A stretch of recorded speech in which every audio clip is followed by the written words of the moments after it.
चलिए देखते हैं, चैप्टर है, चैप्टर का नाम है भारत महिमा, ठीक ना। संस्कृत का ये 5वां चैप्टर है, ये हमको याद रखना है, ठीक ना। और भारत महिमा का मतलब होता है भारत की महिमा, महिमा का मतलब होता है बड़ाई या गौरव, ठीक ना। यानी भारत का बड़ाई इसमें हम पढ़ेंगे, भारत महिमा के पढ़ेंगे, भारत के गौरव के बारे में, भारत के इतिहास के गौरव के बारे में पढ़ने वाले हैं हम, ठीक ना। चैप्टर का नाम है भारत महिमा। स्टार्ट करते हैं, ठीक ना। चैप्टर को कहता है कि अस्माकं देशः अस्माकं देशः भारतवर्षमिति कथ्यते, हमारा देश भारतवर्ष कहलाता है। अस्य महिमा सर्वत्र गीयते, इसकी महिमा सभी जगह गाई जाती है। पाठ्ये अस्मिन्, इस पाठ में विष्णु पुराणात् भागवत पुराणात् च प्रथमं द्वितीय च क्रमशः पदम गृहीतमस्ति। कहता है पाठ्यस्मिन् मतलब इस पाठ में विष्णु पुराण से और भागवत पुराण से प्रथम और द्वितीय च क्रमशः पद संकलित है। यानी विष्णु पुराण से प्रथम और भागवत पुराण से द्वितीय पद संकलित है। जो अब हम पढ़ने वाले हैं उसमें दो पुराण, एक भागवत पुराण और एक विष्णु पुराण, दोनों से कुछ कुछ पद लिया गया है, ठीक ना। एक भागवत पुराण से लिया गया है, एक विष्णु पुराण से लिया गया है, ठीक ना। और विष्णु पुराण से जो लिया गया है वो प्रथम लिया गया है, ठीक ना, और द्वितीय लिया गया भागवत पुराण से लिया गया। इस बात को हम समझेंगे, ठीक ना। अब शिष्टाणी पदान्यः धनिक्षेन निर्मीयः प्रस्तावितानि, यानी समझिए इसको थोड़ा अर्थ को समझेंगे कि इस पाठ में विष्णु पुराण और भागवत पुराण के परम, थोड़ा ऊपर से हम पढ़ लेते हैं क्या। हमारे देश के भारतवर्ष कहा जाता है, इसकी महिमा सभी जगह गाई जाती है। इस पाठ में विष्णु पुराण और भागवत पुराण से क्रमशः प्रथम और द्वितीय पद लिया गया है। बचे अन्य पदों को निर्माण कर प्रस्तुत किए गए भारत के प्रति भक्ति हमारा कर्तव्य है। बात को समझिए, अभिष्टानी पदे दीक्षिणः निर्मीयम प्रस्तादानी भारतम प्रति भक्ति अस्माकं कर्तव्य रूपे वर्तते। यानी भारत के प्रति जो हमारा कर्तव्य है उसको, हमारे भारत के भक्ति के प्रति हमारा जो कर्तव्य है उसका निरूपण किया गया है, ठीक ना, इस पाठ में। चलिए आगे बढ़ते हैं, एक एक पाठ को थोड़ा हम पढ़ने का प्रयास करेंगे और समझने का प्रयास करेंगे कि क्या है इस पाठ, ठीक ना। बहुत ही आसान चैप्टर है, ठीक ना। कहता है कि गायन्ति देवाः किल गीतकानि धन्यास्तु ते भारत भूमि भागे, स्वर्ग पवर्गा अस्पद मार्गे भूते भवन्ति भूयः पुरुषाः श्रुतवात्।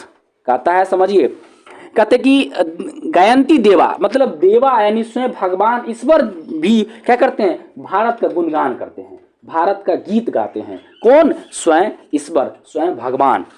अर्थ देख लीजिए थोड़ा, क्या कहता है, देवता लोग गीत गाते हुए कहते हैं कि वे लोग धन्य हैं, वे लोग धन्य हैं, वे व्यक्ति धन्य हैं जिनका जन्म भारत के देश में होता है, जिनका जन्म भारत में हुआ है, वो लोग, वो व्यक्ति धन्य हैं। यह भूमि स्वर्ग और मोक्ष प्रदान करने के योग्य साधना स्वरूप है, इसीलिए यहाँ जन्म लेने वाले को देवता के समान कहा गया है। यानी बातों को थोड़ा हमको समझना क्या है कि यहाँ बात को समझिए, ये जो भारत की भूमि है वो मोक्ष प्रदान करने वाली भूमि है, ठीक ना, योग्य साधना स्वरूप भूमि है यहाँ, इसीलिए यहाँ जन्म लेने वाले व्यक्ति देवता के समान कहा गया है। यहाँ जो व्यक्ति जन्म लेता है वो व्यक्ति धन्य है, वो व्यक्ति देवता के समान है, जो व्यक्ति भारत में जन्म ले रहा है, ठीक ना। व्याख्या करने के लिए कहता है, इसका व्याख्या थोड़ा समझेंगे। मुख्य रूप से व्याख्या का मतलब होता है कि थोड़ा बातों को अपने ढंग से कहना। कहता है कि प्रस्तुत श्लोक, जो श्लोक दिया गया है वो श्लोक विष्णु पुराण से संकलित है, ठीक ना। जो श्लोक अभी हम पढ़ रहे हैं ये जो श्लोक है, ठीक ना, ये श्लोक गायन्ति देवा किल गीतकानि, ये जो श्लोक है, ठीक ना, ये श्लोक हमको लिया गया है, कहाँ से लिया गया है, ये श्लोक लिया गया है यानी विष्णु पुराण से लिया गया है, सॉरी, ये श्लोक लिया गया है विष्णु पुराण से, ठीक ना। ये श्लोक हमको लिया गया है विष्णु पुराण से लिया गया है। और इस श्लोक में कभी क्या व्याख्या कर रहे हैं समझिए, व्याख्या कर रहे हैं कि प्रस्तुत श्लोक विष्णु पुराण से संकलित है तथा भारत महिमा पाठ से उद्धृत है। यानी जो श्लोक है, ठीक ना, वो विष्णु पुराण से लिया गया है, ठीक ना, और ये भारत महिमा पाठ से उद्धृत है। इसमें भारत देश की विशेषताओं के बारे में कहा गया है। भारत की जो विशेषताएं हैं, ठीक ना, उस विशेषता के बारे में कहा गया है। कहा गया है कि यह देश, यह धरती स्वर्ग के समान माना जाता है। ये धरती स्वर्ग के समान है, ठीक ना। पुराणकार का कहना है कि यह भूमि स्वर्ग और मोक्ष प्रदान करने वाली है। यहाँ जन्म लेने वाले देव तुल्य माने जाते हैं, देवता के समान माने जाते हैं, क्योंकि यहाँ रामकृष्ण जैसे देवता ने जन्म ग्रहण कर यह सिद्ध कर दिया कि इसलिए इस देश में जन्म लेने वाले को देवता के स्वरूप माना जाता है। यानी कहने का मतलब ये धरती जो हमारा भारत भूमि है, ये भारत भूमि में बड़े बड़े महारथी जन्म लिए। जैसे कि तुमको पता होगा कि राम जी जन्म लिए, ठीक ना, श्री कृष्ण जन्म लिए, ठीक ना। ये ऐसे ऐसे महान वीर स्वयं भगवान एज ए व्यक्ति के तौर पर यहाँ जन्म लिए, ठीक ना। इसीलिए ये जो भारत की जो भूमि है वो एकदम देवतुल्य है भूमि है, ठीक ना। और यहाँ पर जन्म लेने वाले व्यक्ति भी देवता के समान माने जाते हैं, ठीक ना। अर्थात हम लोग कहीं ना कहीं एक प्रकार के देवते के तौर पर हैं। आगे बढ़ते हैं, चलिए। कहता है अहो अहो अमीसाम किम कारणी शोभनम प्रसन्न एसाम अस्दितु स्वयं हरि ए जन्मे लब्धम निरिसु भारत जिरे मुकुंद सेबो पैकम अस्पिरिहा ही न। यानी बात को थोड़ा समझेंगे। कहता है कि अर्थ थोड़ा पहले समझ लेते हैं, उसके बाद व्याख्या को समझेंगे। अर्थ क्या है? अर्थ कहता है कि देवता लोग इस देश के गुणगान करते हुए कहते हैं, स्वयं देवता, स्वयं हरि, स्वयं भगवान इसका गुणगान करते हुए कहते हैं कि अहो ईश्वर के द्वारा कितना सुंदर बनाया गया है, जिसमें मनुष्य भारत भूमि पर हरि की सेवा करने योग्य बन जाता है, ठीक ना। कहते हैं कि कितना सुंदर भारतीय भूमि है, भारत की जो भूमि है वो कितना सुंदर है, कितना अच्छा है, ठीक ना, कि यहाँ पर जो मनुष्य भारत की भूमि पर हरि की सेवा योग्य बन जाता है। जो व्यक्ति भारत भूमि पर जन्म लेता है वह स्वयं हरि की सेवा योग्य बन जाता है, हरि की सेवा करने लायक बन जाता है, ठीक ना। मेरी भी इच्छा भारत भूमि पर जन्म लेने को है, यानी बात को समझिए। मेरी भी इच्छा जो है वो भारत की भूमि पर जन्म लेने की है। यानी कहने का मतलब यह है कि स्वयं हरि, स्वयं भगवान, स्वयं कवि जो हैं वो भी चाह रहे हैं, यानी देवता लोग भी चाह रहे हैं कि हमारा जन्म भारत भूमि पर हो, ठीक ना। जन्म लेने को अर्थात जिस प्रकार ईश्वर की कृपा होती है वही भारत भूमि पर जन्म लेते हैं। जिस व्यक्ति पर स्वयं ईश्वर, स्वयं हरि की कृपा होती है, वैसे व्यक्ति ही, जो व्यक्ति अपने जीवन में अच्छा कर्म किया हो, वही व्यक्ति का जन्म भारत ऐसे महान विशाल भूमि पर होता है, ठीक ना। व्याख्या समझ लीजिए। कहते हैं प्रस्तुत श्लोक भागवत पुराण से संकलित है। ये जो श्लोक अभी देख रहे हैं, ये श्लोक ये भागवत पुराण से है। भागवत पुराण, ठीक ना, ये भागवत पुराण से ये संकलित है ये श्लोक, ठीक ना।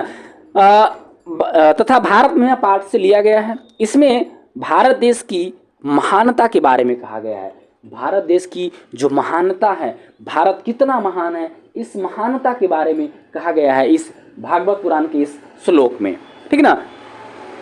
जिसमें कवि क्या कहते हैं उसको थोड़ा समझने के प्रयास करेंगे। कवि कहते हैं, पुराणकार का कहना है कि भारत एक ऐसा देश है जहां भगवान भी जन्म लेने की इच्छा प्रकट करते हैं। इस देश में जन्म लेने वाले मनुष्य धन्यवाद के पात्र होते हैं, ठीक ना। जो व्यक्ति का जन्म भारत भूमि पर होता है वो व्यक्ति धन्यवाद के पात्र होते हैं, ठीक ना, क्योंकि श्री हरि की सेवा के इच्छुक होते हैं। जिन लोगों ने यहाँ जन्म लिया है उनमें स्वयं भगवान भी हैं। इन्हीं विशेषताओं के कारण देवता इस देश के गुणगान करते हैं। देखो, ये जो भारत भूमि है, ठीक ना, इस भूमि पर कहीं ना कहीं देवता लोग भी जन्म लिए हैं, जैसे कि राम जी हो गए, श्री कृष्ण जी हो गए। ये देवता स्वयं मनुष्य के रूप में इस भारत भूमि पर जन्म लिए हैं, ठीक ना। इसीलिए ये जो धरती है, ठीक ना, ये इसीलिए धरती का गुणगान स्वयं देवता लोग भी करते हैं, इन्हीं विशेषताओं के कारण, ठीक है। ये विशेषता हमारी भारत भूमि की मुख्य विशेषता क्या है पता है? हमारी भारत भूमि की मुख्य विशेषता है कि यहाँ स्वयं देवता, जैसे कि राम जी हो गए, श्री कृष्ण हो गए, ये एक मनुष्य के रूप में यहाँ जन्म लिए हैं, ठीक ना। इसीलिए हमारा भारत भूमि, ठीक ना, एक तरह से विशाल भूमि है, ठीक ना। और यहाँ स्वयं अन्य देवता जो है भी इनका क्या करते हैं, इस धरती का का गुणगान करते नजर आते हैं, ठीक ना। और हरि, और खास करके यहाँ जो भी व्यक्ति जन्म लेता है, समझो वो हरि से मिल लिया, हरि के समान हो गया, ठीक ना, हरि के देवता तुल्य हो गया। आगे बढ़ते हैं। आशा उम्मीद करते हैं कि समझ में आ रहा होगा।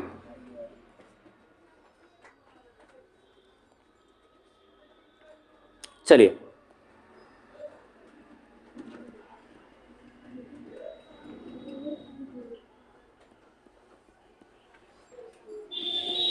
एक मिनट।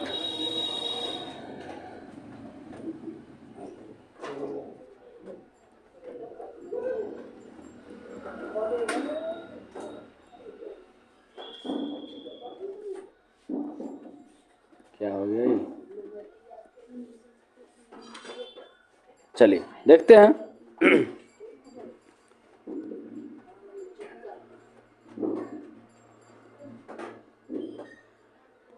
आगे बढ़ते हैं, इसको समझने का प्रयास करेंगे। क्या कहता है, अयम अयम निर्मला, अयम निर्मला वत्सला मातृभूमि, ठीक ना।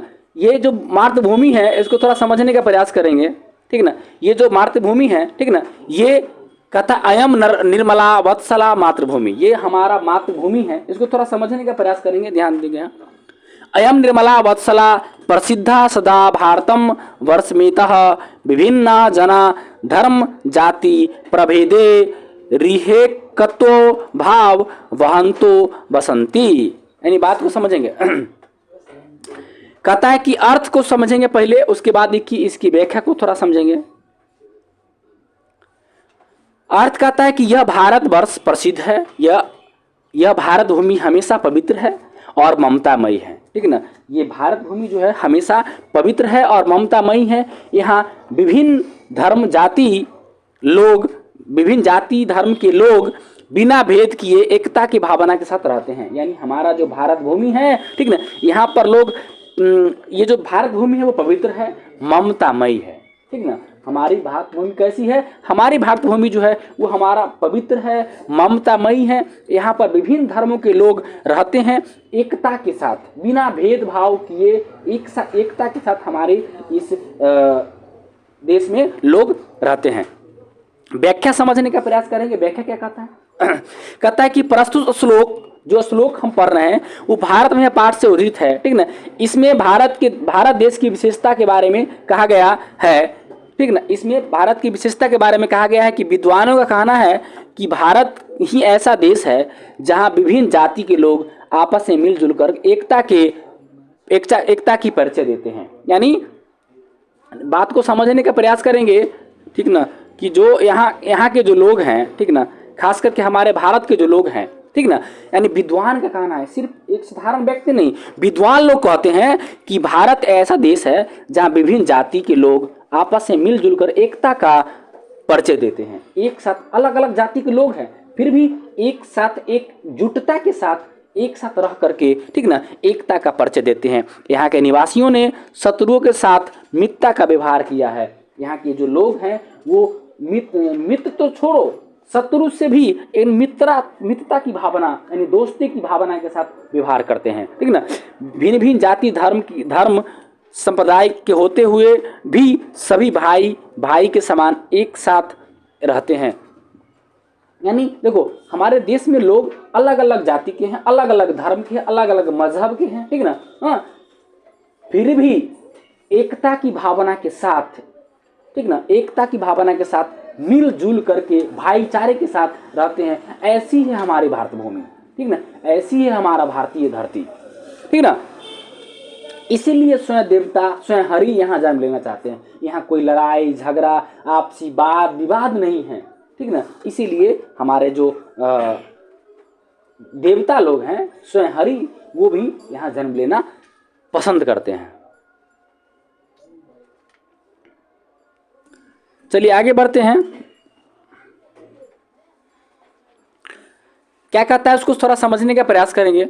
विशाला अस्मिद्या धरा भारतीय सदा सेविता सागरे रमण्य रूपा वने पर्वते निर्झरे भव्य भूर्ति वहरिति भीरेशा शुभा चापगाभी। बात को थोड़ा समझिए, संस्कृत है, थोड़ा एक दो बार इसको पढ़िएगा तो आपको खुद ब खुद समझ में आएगा। अर्थ समझेंगे। हमारी भारत भूमि विशाल है। पूछता है कि हमारी भारत भूमि कैसी है, तो हमारी भारत भूमि विशाल है, मनोहर है तथा बहुत सुंदर ऐश्वर्य वाली है। यह सागरों से, यहाँ एक क्वेश्चन और पूछता है कि हमारी भारत भूमि किस किस से घिरी हुई है, तो हमारी भारत भूमि सागरों से, वनों से, पर्वतों से, झरनों से और बहती हुई नदियां से हमेशा सुशोभित है। ठीक ना, ये इस सब चीज से हमारी जो भारत भूमि है ये क्या है, सुशोभित है। ठीक है ना। आगे कहता है व्याख्या को समझो। प्रस्तुत श्लोक भारतीय महिमा पाठ से लिया गया है। ठीक ना। भागवत पुराण और विष्णु पुराण से ऊपर वाला ही पद था, नीचे वाला पद नहीं। जोड़ने के लिए, भारत को और अच्छा बनाने के लिए कुछ अपने हिसाब से भारत महिमा पाठ से जोड़ा गया है चीज़ों को। इस बातों को थोड़ा हम समझने का प्रयास करेंगे। क्या कहता है उसको समझेंगे। कहता है कि इसमें भारत की विशालता एवं प्रकृति संपदा के संबंध में प्रकाश डाला गया है। ठीक ना। व्याख्या है इसमें। कहता है कि भारत एक विशाल देश है। भारत एक विशाल देश है। इसके उत्तर में हिमालय पर्वत प्रहरी की तरह समान है। दक्षिण में हिंद महासागर, याद रखना है, उत्तर में हिमालय, दक्षिण में हिंद महासागर पांव पखार रहा है। गंगा, यमुना तथा ब्रह्मपुत्र जैसी नदियां अपने जल से यहाँ की भूमि को सींचती है। यानी दो तीन नदी के बारे में बताया गया है। एक नदी गंगा नदी है, दूसरा यमुना नदी है और तीसरा ब्रह्मपुत्र नदी है। ये नदियां क्या करती है, अपने जल से यहाँ की जो भूमि है, भारतीय जो भूमि है, इस भूमि को सींचती हुई नजर आ रही है। ठीक ना। तो वनों से मूल्यवान लकड़ियां एवं फल फूल प्राप्त होते हैं। ठीक ना। हमारे भारतीय जो भूमि के जो वन है, ठीक है ना, यहाँ पर इस वन से हमको फल फूल लकड़ियां ये सब प्राप्त होते हैं। ठीक है ना। अतः भारत देश सभी प्राकृतिक संपदाओं से परिपूर्ण है। यानी इसीलिए ही कहा गया है कि हमारा देश जो है वो सभी प्राकृतिक संपदाओं से परिपूर्ण अगर कोई देश है तो हमारा देश भारत है। इसीलिए स्वयं देवता लोग भी यहाँ जन्म लेना चाहते हैं। ठीक ना। आगे कहता है थोड़ा और, यानी बड़ाई है, यानी इस चैप्टर में कहीं ना कहीं हमारी भारतीय भूमि का बड़ाई किया गया है। हमारी भारत भूमि कैसी है, कितना सुंदर है, इस सब का चर्चा इस भारतीय महिमा चैप्टर में किया गया है। ठीक ना। कवि ने कहीं ना कहीं अपनी उदारता को दिखा करके, ठीक ना, कभी अपनी उदारता को दिखा करके इस चैप्टर में अपनी बड़ाई जो है, भारत का बड़ाई करने का प्रयास किया है। ठीक ना। आगे देखो, समझने का प्रयास करेंगे।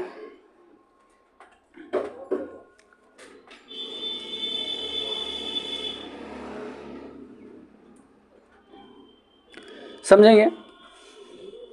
जगत गौरवम, जगत गौरव मतलब होता है जगत का गौरव। ठीक ना। जगत का मतलब होता है संसार। ठीक ना, दुनिया। ठीक ना। जगत गौरवम भारतम शोभनीयम, धरती का जो गौरव है, संसार का जो गौरव है, वो गौरव है भारत और वो एक शोभनीय है। सदा स्मरणीय भिरेत तथा पूजनीयम भवेत देशभक्ति समेषाम जनानाम परादर्श रूपाम सदा वर्जनीया। बात को थोड़ा समझेंगे। सदा स्मरणीय भी मतलब, सदा स्मरणीय मतलब कि सदा स्मरणीय रहेगी। सदा स्मरणीय का मतलब कि सदा याद रहेगी। यानी जगत का गौरव, पूरे संसार का गौरव, भारत शोभनीय है। ठीक ना। पूरे संसार में अगर कोई शोभनीय है तो वो हमारा देश भारत। सदा स्मरणीय पूजनीय, ये सदा स्मरणीय रहेगा, सदा याद रहेगा और पूजनीय रहेगा। हमारा जो भारत की धरती है वो सदा याद रहेगा, सदा पूजनीय रहेगा। भवेद देशभक्ति समेषाम जना, और सभी जनों में, सभी लोगों में, ठीक ना, ये एक तरह से बोल सकते हैं कि समान रूप से एक तरह से व्यक्तियों में देशभक्ति की भावना है। हम प्रत्येक व्यक्तियों में समान रूप से कहीं ना कहीं देशभक्ति की भावना है। एक दूसरे इंसान में, अपने देश के प्रति। आगे अर्थ को समझने का प्रयास करेंगे। अर्थ कहता है यह भारत देश शोभनीय और संसार का गौरव है। पूरे संसार का गौरव अगर कोई देश है तो वह है भारत। और यह भूमि हम लोगों के द्वारा हमेशा पूजनीय है। हम लोग सभी के द्वारा ये भारत जो भूमि है वो क्या है, ये पूजनीय है, पूजा करते हैं हम लोग भारत भूमि का, हमेशा पूजनीय। यहाँ सभी लोगों को देशभक्ति सदैव आकर्षणीय, श्रेष्ठ और आदर्श रूपी है। ठीक है, यहाँ के लोग जो है कि देशभक्ति की जो भावना है वो सदा, देशभक्ति की जो भावना है सदा आकर्षणीय है। आकर्षणीय मतलब क्या, एक आकर्षक रूप में है। श्रेष्ठ का मतलब होता है सबसे श्रेष्ठ है, और आदर्श रूप में है मतलब बहुत ही सुंदर है, बहुत ही अच्छा है। व्याख्या जान लेते हैं चैप्टर का थोड़ा, इस श्लोक की जो व्याख्या है उसको थोड़ा समझ लेते हैं। प्रस्तुत श्लोक भारत में पाठ से लिया गया है। प्रस्तुत श्लोक जो है वो भारत में पाठ से लिया गया है। ठीक ना, इसमें देशभक्ति की विशेषता पर प्रकाश डाला गया है। ठीक ना, देशभक्ति की विशेषता पर क्या डाला गया है, प्रकाश डाला गया है। ठीक ना, कवि का कहना है, कवि क्या कहते हैं उसको थोड़ा समझने का प्रयास करें। कवि का कहना है, कवि कहते हैं कि हमारी देशभक्ति इतनी मधुर है कि विश्व के समक्ष नतमस्तक है। ठीक ना, विश्व इसके समक्ष नतमस्तक है, यानी हमारी जो देशभक्ति, हमारे देश के प्रति जो प्रेम है, हमारे जो सैनिक हैं वो देश के लिए अपने जान का बलिदान दे देते हैं। हमारे किसान जो है अपने देश के लिए बलिदान दे देते हैं। ठीक ना, ये सब के सब कहीं ना कहीं हमारी देशभक्ति की भावना को दिखाता है, और ये सब देशभक्ति की भावना होने के कारण पूरे संसार जो है, ठीक ना, नतमस्तक है हमारे देश की भक्ति को देख करके। ठीक ना, हर व्यक्ति में देशभक्ति की तीव्र भावना है। एक एक व्यक्ति के अंदर देशभक्ति की आग है, एक एक व्यक्ति के अंदर देशभक्ति की ज्वाला धधक रही है। सभी देश के रक्षा के लिए तन मन धन से समर्पित है। एक एक व्यक्ति हमारे जो है वो देशभक्ति के इतना विलीन है ना, देशभक्ति में इतना ज़्यादा विलीन है कि तन से, मन से और धन से, तीनों से अपने देश की रक्षा करने के लिए तैयार रहते हैं हमेशा, चाहे वो कोई भी व्यक्ति हो। ठीक ना, एक किसान को ले लो, एक मजदूर को ले लो, चाहे वो बड़े से बड़े व्यक्ति को ले लो, चाहे छोटे से छोटे गरीब को ले लो, जिसके पास पैसा भी नहीं है, वो भी व्यक्ति कहीं ना कहीं हमारे देश के लिए जान देने के लिए तैयार रहता है हमेशा। इसीलिए हमारा जो देश है वो संसार में सबसे बड़ा गौरवशाली देश है। इसके आदर्श आचरण के कारण हमेशा शोभनीय और पूजनीय है। ठीक ना, इसके आदर्श आचरण के कारण हमारे जो लोग हैं, ठीक ना, उसको कहीं ना कहीं एक आदर्श आचरण है, एक ऐसा इतना अच्छा आचरण है हमारे लोगों के, जो लोग हैं, ठीक ना, हमारे देश के, उनका इतना अच्छा आचरण है। ठीक ना, वो उस सब को देखते हुए, इस सब के कारण हमेशा शोभनीय और पूजनीय है हमारा जो देश है। ये आचरण के कारण ही इतना अच्छा सुंदर लगता है हमारा देश, और ये क्या है, पूजनीय है हमारा देश। ऐसी है हमारी भारत भूमि। यानी कवि के कहने का तात्पर्य,